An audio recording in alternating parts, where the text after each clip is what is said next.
My mom would be at all my sporting events. Let's say I was playing football, okay? My mother would be on the sidelines, and if the play on the field started going one way, my mother would run along like, Mark, get him, get him. I'd be like, oh my gosh.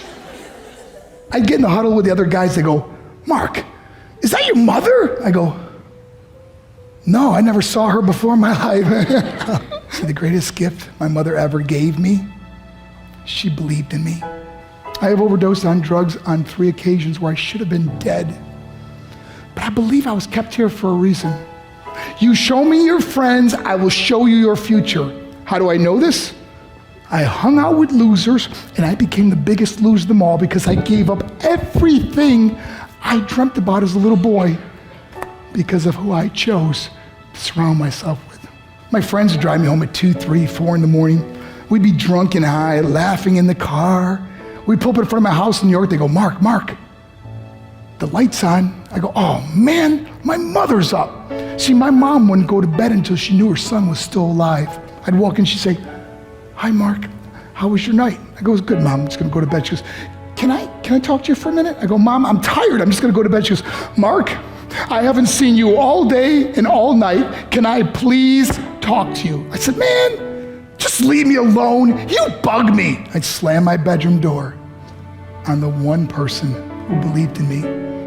I was on a worldwide tour and we were wrestling overseas in Japan. After my wrestling match, I went upstairs in my hotel room and I fell asleep. There was a knock at my door at 3 o'clock in the morning. I got out of bed and I looked through the safety window and I could see it was a Japanese promoter. So I opened the door and he said, Mark, you need to call home. There's been an emergency.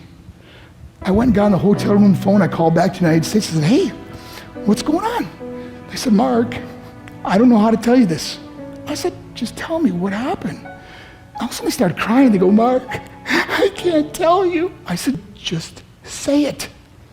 They said, Mark, your mother died. I just threw the phone down. I ran out of my hotel room. I took the elevator to the lobby, and when the doors opened up, I just ran out into the street. I mean, there was no cars, there was no people. It was 3 o'clock in the morning. And I walked down the middle of a street in Hiroshima, Japan, and I remember looking up and just saying, Mom, I am so sorry. I flew home for her funeral, and I was so nervous to walk up to her casket, so I just stood way in the back. And I kept looking from a distance. I kept thinking to myself, Mom, please wake up. Please get up. And then I finally got the nerve to walk up to her. And as I got closer, I could see my mom for the first time. I mean, she was so beautiful. She was dressed in white. I mean, she looked like an angel. And I just stood over and I said, Mom, you are my hero. Everything I am, everything I hope to be was because of you. You loved me so much. You gave me a life. You're the only one that ever believed in me. How did I repay her? By getting drunk, by getting high, by getting stupid, by hanging out with losers? For what? All she ever wanted to do was talk to me. I wish I could talk to you now, Mom. I wish you could see what I'm doing. Why couldn't I have been a better son? We are defined by our choices. But if you surround yourself with people involved in drugs and alcohol and pills, it's a dead end. I'm not here to preach to you. I'm here to tell you I lived that life. It leads to broken hearts, broken relationships, broken dreams, and death. For what? To get high? If you have a mother or a father, when you go home, tell them how much you love them. See, my whole life was about being rich and famous. I had to be a millionaire. I had to win the race. I had to win the race at the expense of my marriage, my family, my friends. For what?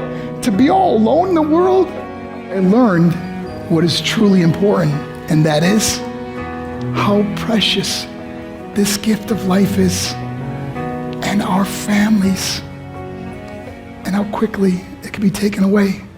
See, I no longer live in time, I live in moments. See, it's not what's in your pocket that matters, it's what's in your heart that truly matters.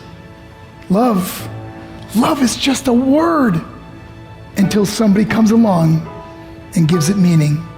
You're the meaning.